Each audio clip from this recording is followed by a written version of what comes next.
ज्ञानेश कुमार जी, हिंदुस्तान के chief election commissioner, vote चोरों की रक्षा कर रहे हैं। जो भी मैं यहां बोल रहा हूं 100% प्रूफ के साथ, सबूत के साथ बोल रहा हूं। अलंद में 6018 वोटर्स डिलीट हुए कि ये जो डिलीशंस हुए हैं ये सेंट्रलाइज तरीके से कॉल सेंटर के प्रयोग करके, सॉफ्टवेयर के प्रयोग करके किए गए हैं।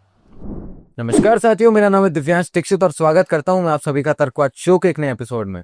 आज के इस वाले एपिसोड में हम चर्चा करेंगे उस प्रेस कॉन्फ्रेंस की जिसने भारतीय राजनीति और चुनावी व्यवस्था पर एक बहुत बड़ा सवाल खड़ा कर दिया है।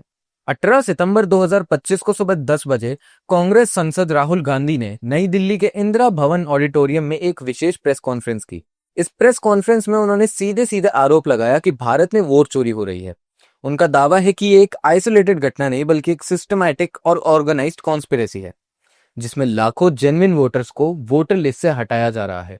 राहुल गांधी ने इसका ठोस उदाहरण दिया कर्नाटक के अलंद विधानसभा क्षेत्र से। उन्होंने बताया कि यहाँ पे 6018 वोटर्स के नाम अचानक डिलीट हो गए। राहुल गांधी का कहना है कि ये डिलीशन किसी नॉर्मल प्रोसेस से नहीं हुआ बल्कि इसमें fake login, suspicious mobile numbers और सॉफ्टवेयर मैनिपुलेशन का इस्तेमाल किया गया है। कि ये जो डिलीशंस हुए हैं ये सेंट्रलाइज तरीके से कॉल सेंटर के प्रयोग करके, सॉफ्टवेयर के प्रयोग करके किए गए हैं। यानी वोटर रोल्स को डिजिटली टैंपर किया जा रहा है। उनका कहना है कि ये आइसोलेटेड केसेस नहीं है बल्कि पूरे देश में सिस्टमैटिक तरीके से वोटर्स को हटाया जा रहा है। जब जेन्युइन वोटर्स का नाम अचानक लिस्ट से गायब हो जाता है तो असली लोकतंत्र ही खतरे में आ जाता है। अब सवाल उठता है कि चुनाव आयोग का इस पर क्या कहना है। ईसीआई का कहना है कि हर वोटर डिलीशन एक फील्ड वेरिफिकेशन और प्रॉपर इंक्वायरी के बाद ही अप्रूव होता है।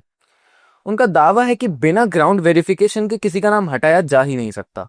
लेकिन कांग्रेस का काउंटर साफ है। अगर वेरिफिकेशन इतना ही स्ट्रांग है तो फिर 6000 से ज्यादा जेन्युइन वोटर्स का नाम एक ही कॉन्स्टिट्यूएंसी से कैसे डिलीट हो रहा है? क्या ये वेरिफिकेशन ग्राउंड पर हुआ भी था या फिर सिर्फ कागजों पर सिग्नेचर पूरे कर दिए गए?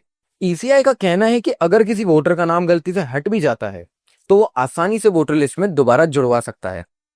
जिस पर कांग्रेस का जवाब है कि सवाल ये नहीं कि नाम वापस जुड़ सकता है या नहीं, सवाल ये है कि नाम हटाए ही क्यों जा रहे हैं। और अगर डिलीशन चुनाव से ठीक पहले किया जाए तो आम वोटर के पास करेक्शन करवाने के लिए समय भी नहीं बचता।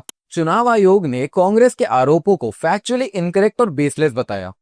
उनका कहना है कि इस तरीके के आरोप इंस्टीट्यूशंस को बदनाम करने के लिए लगाए जा रहे हैं। लेकिन कांग्रेस का इस पर भी पलटवार आ गया है। अगर एलिगेशन सच में बेबुनियाद है तो फिर एक इंडिपेंडेंट इन्वेस्टिगेशन से परहेज क्यों हो रहे हैं?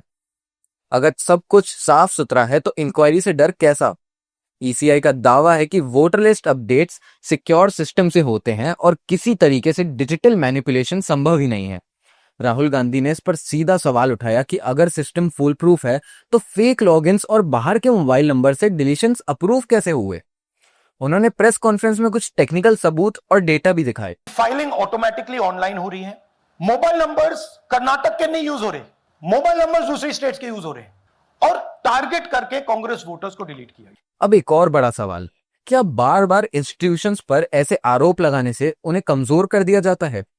ऐसा कहना है ईसीआई का कि हाँ, इंस्टीट्यूशंस को वीक करने की कोशिश हो रही है। लेकिन कांग्रेस का इस पर भी जवाब है कि इंस्टीट्यूशंस आरोपों से नहीं बल्कि नॉन ट्रांसपेरेंसी और बायस से कमजोर होता है। अगर जनता के जेन्युइन वोट ही लिस्ट से गायब हो जाएं तो लोकतंत्र की जड़ें कमजोर होंगी, ना कि सवाल उठने से। यानी साफ है कि इस मुद्दे पर खुली लड़ाई होगी। कांग्रेस इसे लोकतंत्र की जड़ों पर हमला बता रही है जबकि चुनाव आयोग और रूलिंग पार्टी इसे फैक्चुअली बेसलेस कह रही है। लेकिन जनता के मन में सवाल तो उठेंगे ही। अगर सिस्टम इतना मजबूत है तो वोटर डिलीशंस के मामले बार बार क्यों सामने आते हैं? अगर सब साफ है तो इंडिपेंडेंट इन्वेस्टिगेशन कराने से हिचक क्यों है? और क्या यह मामला सिर्फ एक कॉन्स्टिट्यूएंसी तक ही सीमित है या फिर पूरे देश में इसी तरीके की गड़बड़ियां हो रही हैं? राहुल गांधी ने प्रेस कॉन्फ्रेंस में यह भी कहा है कि अभी जो उन्होंने सामने रखा है वो सिर्फ एक झलक है। उनके पास और भी ज्यादा सबूत हैं जिसे उन्होंने हाइड्रोजन बॉम्ब कहकर डिस्क्राइब किया। यानी आने वाले समय में और बड़े खुलासे हो सकते हैं। ये एच बॉम्ब तो नहीं है, एच बॉम्ब आ रहा है, हाइड्रोजन बॉम्ब आ रहा है। तो कुल मिलाकर राहुल गांधी की यह प्रेस कॉन्फ्रेंस केवल एक राजनीतिक बयानबाजी नहीं है बल्कि सीधा सीधा चुनाव आयोग की क्रेडिबिलिटी पर सीधा सवाल खड़ा कर दिया है। एक तरफ चुनाव आयोग बार बार कह रहा है कि सिस्टम ट्रांसपेरेंट है, वहीं दूसरी तरफ कांग्रेस कह रही है कि सिस्टम गंभीर लूपहोल से भरा हुआ है। और असली डेमोक्रेटिक टेस्ट अब यही है कि क्या इन आरोपों की इंडिपेंडेंट जांच होगी या फिर ये महज एक पॉलिटिकल ड्रामा बनकर रह जाएगा। अब इसी के साथ में हम आज की खबर का सिलसिला यहीं समाप्त करते हैं। मैं दिव्यांश दीक्षित आप सभी से विदा लेता हूं। धन्यवाद।